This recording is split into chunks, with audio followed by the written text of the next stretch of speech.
So we have a new Turner Prize winner, and for once, and I can't believe I'm saying this, the Guardian have adjudicated correctly, or judged rather, or not judged because they're not the judges. Can we start again? Yeah, just go again. I'll cut the beginning up. Okay, so we have a new Turner Prize winner. Yeah, fuck it. I don't know how to. I don't know how to start. Fuck this. This is a bad idea. Um, what do you want me to go? Yeah, I would don't you? really know what we're talking about, but I'll have a stab at it. Wait, let me try one more time. Sorry, fuck. I had it in my head, but it's just gone. Um, bum bum bum.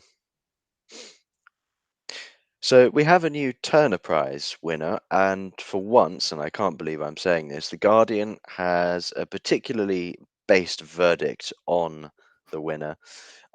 So here is the art installation, because apparently all artwork has to be installations these days. They can't just be fucking paintings or anything.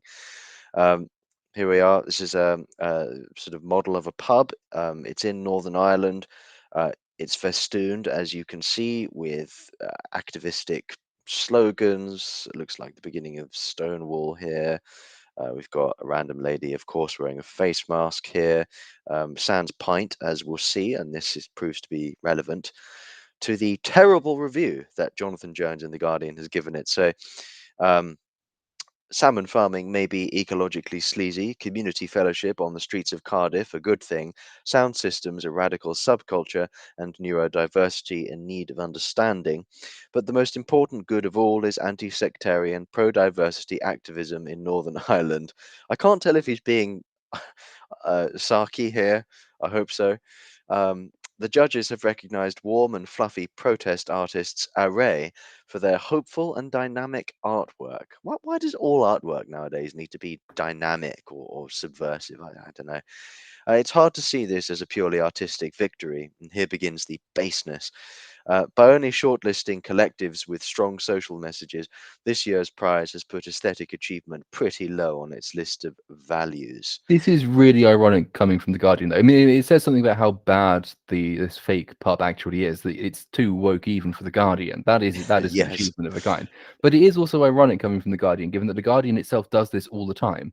The Guardian is all in favour of diversity initiatives. Has nothing to say when Penguin, for instance, announces.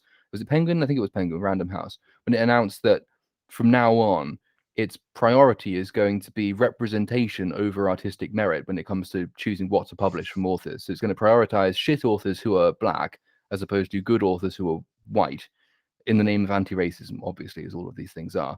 And the Guardian doesn't really have anything much to say about this, and in other contexts tends to support that kind of initiative. Yeah, So I mean, common sense would dictate that you publish good black authors and shit white authors, or good white authors as opposed to shit black authors. If, but that's common sense. I mean, who goes in for that anymore? I don't think James Baldwin needed that kind of support. I don't think he needed that kind CLR of support. No. James, no. So admittedly, Array did create one of the most artistic moments in this year's Turner. Their cozy, ramshackle installation of an alternative pub. I don't know what's wrong with the old pubs, but there we go. With stuffed dummies, LGBTQ plus posters, and a corner bar, suggests a benign version of American artist Ed Keinholz's classic sculpture, The Beanery, except he created his copy of a Los Angeles bar 56 years ago. Yet I can't help thinking Array's cheerful pub would be even more hopeful and dynamic if you could have a pint in it. Well, that's true. I mean, wherever there's pints, there's hope.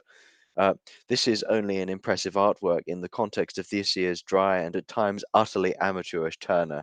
It, the Guardian is reporting on the Turner as if this were the first time the Turner had churned out crap art. The Turner was a joke 20 years ago. The Turner was a joke before it awarded Tracy Emin the prize, I think, for her famous or infamous unmade bed. Brian Sewell, when he was the art critic for the Evening Standard, was bang on this. The Turner is like so many of these things. It's just a sort of conveyor belt for people in the loop, really, really rich people who can afford to buy this guff. no one in the public actually likes it. This is proven time and time and again. The public in polls, as reflected in ticket sales, they just don't go in for a lot of this nonsense. It's the same in poetry as well. But the advantage of this installation, though, is that you can easily test this proposition. You can just open the pub. Except it's not a pub; it's an installation, No, that's the point. I mean, you open it to the public as if it were a pub, and see how and many then they go people in and came. see how many people came and see what their reaction was when they entered Yeah, and well, it's tried to order a stout. yeah, well, according to this picture, Stout's out. So I'm not sure how Precisely. popular that would prove in Northern Ireland. Not at all, Well, which is probably probably why not that very. it was given the Turner Prize. It's one of those things, as Kingsley Amis said, that's important and difficult, and therefore must have public support, as opposed to things that are actually popular. Yeah, and another reason I hate this kind of thing, as you just mentioned the word obscure, is that it puts people off works of art which are obscure, but which nevertheless do have artistic merit and are worth reading or looking at. James Joyce's Ulysses, much of T.S. Eliot, things like this. I mean, these are undoubtedly obscure works in terms of linguistic artistry, but they are nevertheless outstanding works of literature and deserve to be read. And people conflate the two because, well, because of this kind of nonsense. So apparently it echoes any number of theatre sets. The difference is that on stage it might be filled with good writing and acting. Instead, all you get is a video of an alternative awards ceremony for divas of all genders. Um, I thought divas were women, but there we are. It's fun and surely has relevance in a region bedeviled by religious bigotry. Is that quite so true anymore? Mm, but it only has the thinnest smear of artistic meaning. Again, though, I mean, even in this comparatively or relatively based article in the Guardian, you've got this emphasis on artistic meaning. Um, I think in literature and in poetry, meaning is perhaps a little bit more important, but in the visual arts, I think form with a capital F really ought to take precedence to meaning in a number of instances. Um, just so long as that meaning isn't becoming, the overwhelming sort of raison d'etre of the work of art. It's all about meaning, what you read into it, what I've decided to read into it, what the nice museum curators have decided to write in the caption beneath it or outside of it. It ought to be first and foremost formally beguiling, I should think. But there we are, bit of art theory for you, bit of aesthetics. The Turner has always enjoyed shocking by rewarding artists who seem to have slender claims to traditional talent. Again, very strange of The Guardian to be defending traditional artistic talent. Array, by contrast, have plenty of talent and use it for a purpose. You can picture them all chipping in to design costumes and posters for their street protests and parades, and getting together to build their comfy den. Plenty of people learn skills at art schools, but will never get to be rich or famous artists. Yeah, that's because they're not learning a skill. They're not learning anything. I know people who go to art school, at university, at the university level, and they're not being taught anything that would, for the last 2,000 years, have been considered essential for any aspiring artist to No, know. they're the kind of people who subsequently turn up at Extinction Rebellion and Insulate Britain protests and do interpretive dance around cabbages in the middle of a road. Yep, yep. Or people who presume to be able to produce work, art of any merit, while not having even a basic grasp of human anatomy or perspective, or any of the really rudimentary things that artists and draftsmen ought to know. Um, but anyway, The Guardian thinks that the results are saggy and diffuse. You sit in the pub, which really ought to have quotation marks around it, watch the film, and it's nice enough for 5 or even 10 minutes. I saw it in September, and it has not stayed with me. Art is good when it haunts your soul. The soft impact of Array is like going to a carnival or fete. And think of all the other things art has to compete with, from TV drama to the news. Almost everything makes a bigger impact than this. And this actually reminds me of an exhibition I went to back in July, I think it was, or early August. Um, in it was in East London. It was sort of near Liverpool Street. Van Gogh exhibition, and it left me with a very similar impression. It was supposed to be I don't know. Van Gogh is he's always this, he's on tote bags, he's on pencil cases. Everyone loves Van Gogh, but he's kind of suffered in a way from his own popularity, posthumous popularity at least. He wasn't very famous in his own lifetime. He just sold one painting. But they had the first. There were three rooms. The first room was full of reproductions of Van Gogh paintings, and they were utterly terribly reproduced. I mean, they were pixelated when you were looking at them from within like 2 feet. It was just terrible quality.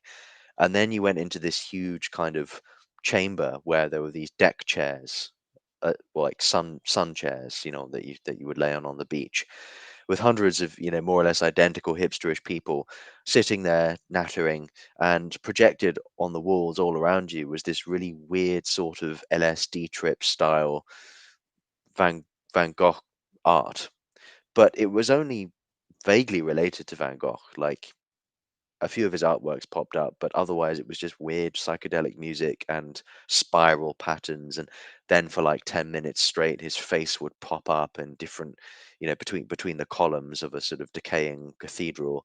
And it just made no sense whatsoever. And it was repetitive and rather boring. And then the third room was like a VR experience where you could sort of walk through some of his paintings, but the VR technology was really rudimentary, and you had to pay £5 to do it, even though you'd already paid for a ticket. And the final sort of, annex room was, you got to sit down and color in Van Gogh paintings with three primary color crayons, and that was it. It was all just thrown together in this sort of obviously slapdash way, But that and sums here we up are. modern art, though. That's the thing with modern art in general, is that it doesn't actually have anything to say. Its sole purpose is to it acts as if it's some kind of social commentary, but it mistakes social commentary for subverting people's expectations. That's its sole aim and intent, and has been since uh well since Andy Warhol, or is it Duchamp who did Duchamp, the yeah. Duchamp even, who did Crucially, the Duchamp was playing a joke. yeah, which is of course missed on everybody else. Actually, I'm going to come on this little video I'm going to try and share with you presently. But this whole idea is that the entire message is subverting expectations, and that's all it's about. It doesn't actually have anything to say, which is why the Turner Prize will go to crap like this installation. Meanwhile, you'll have classical artworks in a smaller portrait gallery somewhere else, um, and people will flock to see those, and they're centuries old, but people will still flock to see those because they actually do convey some kind of meaning, some kind of higher meaning, and they actually Yeah. obviously Well, Tate Britain is vastly superior to Tate Modern in my it is, mind. but they also obviously convey the talent of the artist, and the talent of the artist is productive talent, it's creative talent. It's not sort of semi-satiric talent. It's not parodic talent. It's not taking the piss or subverting expectations talent. No, it's actual skill and craftsmanship and technique Yeah. that go into The it. difference being, of course, the crucial difference is that when you go to a traditional or classical sort of art gallery like the Tate Britain, you know what you're going to get in advance. You know the big names that are going to be in there, but you're likely to come across one or a number of paintings that still have power to shock. Whereas all this stuff about being subversive, it no longer is subversive, it's conventional. Massively conventional, and as well, it's supposed to convey some kind of message in some instances. So this pub is festooned with progressive diversity totems and symbols and iconography. So Black Lives Matter stuff, Trans Lives Matter stuff, Stonewall posters, all the rest of that. Making it's an attempt at some kind of political message, but that message is fundamentally shallow as f. There's no depth to it. It's just repeating Kant. It's I'd have a lot repetition more of respect for it if the Black Lives Matter sort of story was presented in a really accomplished, classically formatted painting, or, something like that in proper acrylic. something like pre-Raphaelite or Renaissance style depiction of Uh, George Floyd Anything being really. stabbed to death by hundreds E- of policemen and doing that very dramatic pose that all Even a the good sculpture of Alexander Floyd, George Floyd. I wouldn't want to misname the saint. heaven forfend.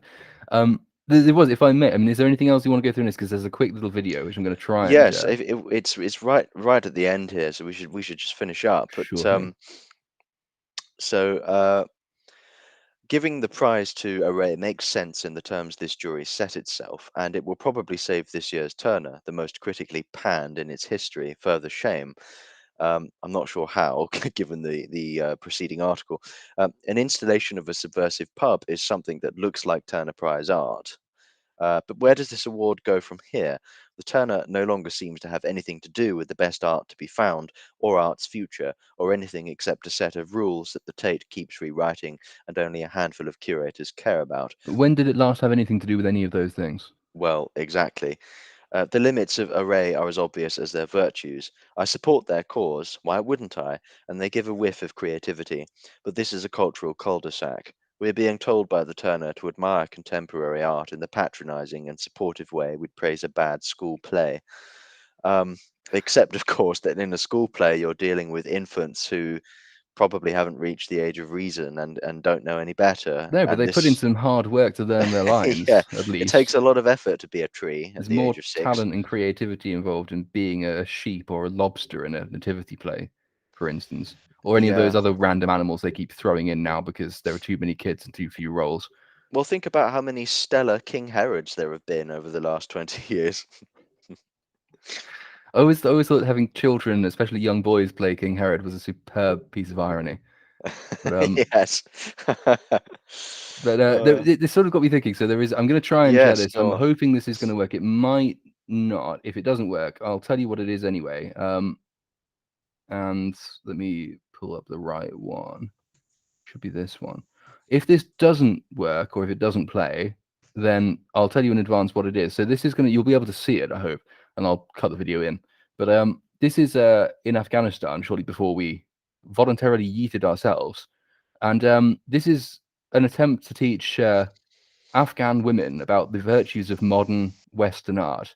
What do Oh, you I heard think? about this. What do you think they might have picked to see the height of Western achievement and celebration of the height of the achievement in Western art form? You might think, I don't know, Monet maybe, or you might think there are innumerable great names you could pick to say this is what Western civilization has achieved. Literally Um, countless names, yeah. literally countless names. Instead, I'm hoping you can hear this because if you can't hear, just look at the expression on the Afghan women's faces as this is explained.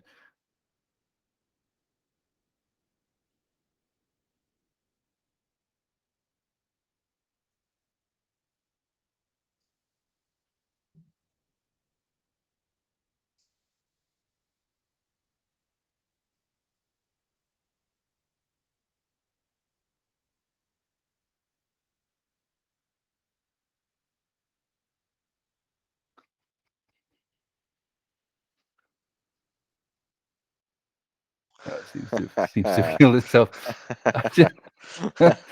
Just the look She on the just woman's she shook face. her head. She was like, "What the hell is this?" And you wonder why these people weren't overly well. Actually, a lot of them were sad when we left, but you wonder why we didn't quite win hearts and minds. Well, yeah, let me put it this way. I wasn't very much surprised when at least one poll indicated that a worrying number of Afghanistanis were glad we'd gone. Well, certainly all the Taliban ones were, but we're just proving the Taliban's point. What that? Yeah, well, I've often thought, but have been afraid to say that the radical Islamists do have a point about the West. It is decadent. It is going down the wrong path. My dad Um, thinks that and is not afraid to say it quite often.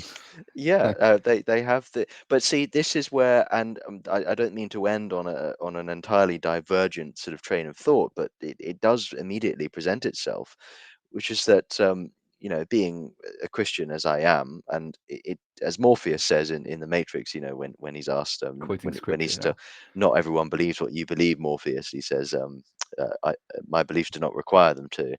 I take more or less the same line, but it is true, I think, in my opinion, that what the West is dealing with is at bottom a spiritual crisis, and that the diagnosis often presented by the radical Islamists is in fact somewhat accurate, um, which begs the question, what are we going to answer that criticism with? Traditionally, for 1,000 years, we've answered it with our own form of religion. But having abandoned that, we still appear to be in the position that Nietzsche and Matthew Arnold left us in. Yeah, we are answering it with a kind of religion. Wokeness performs in every single major aspect like a religion. Um, it's just Mm. not a particularly good or pleasant one. In the Yeah, same the way main as difference being it's not creative, it's destructive. it's Whereas, destructive. Yeah, well, one can disagree with wokeness on the almost and like uncannily the same grounds as one disagrees with radical Islam on. yeah, Um, yeah, it, it's it's a destructive, not totalitarian creative. answer to a problem that it itself has gone some way toward creating. But no, rather than attempt to display the virtues of all Western the history of Western civilization, now let's just give them modern art, a satiric piece. Let's subvert their expectations. Yes, and to top it off my end, obviously, it goes without saying, I'm no fan of radical Islam, but I do have a hint of admiration for the average Muslim who rather doggedly sticks to their beliefs and their principles and isn't hoodwinked by this nonsense. Yes, but if you're told you're not allowed to have sex, but when you die there'll be 72 virgins, then that's a fairly good. That's the hook and the line. Pretty effective 1-2 there, I think. Yeah, well, it's Um, better than any Pornhub subscription, that's but for sure. the tragic equivalent in places like Iran is, of course, that you're not allowed to have contact with girls, but homosexuality is wrong. Like, what do they expect boys to do? Setting them up for a fail. But we are setting ourselves up for a fail nonetheless by attempting to Yeah, convince the Western that's world of that's all, our folks. virtues. Take the black pill.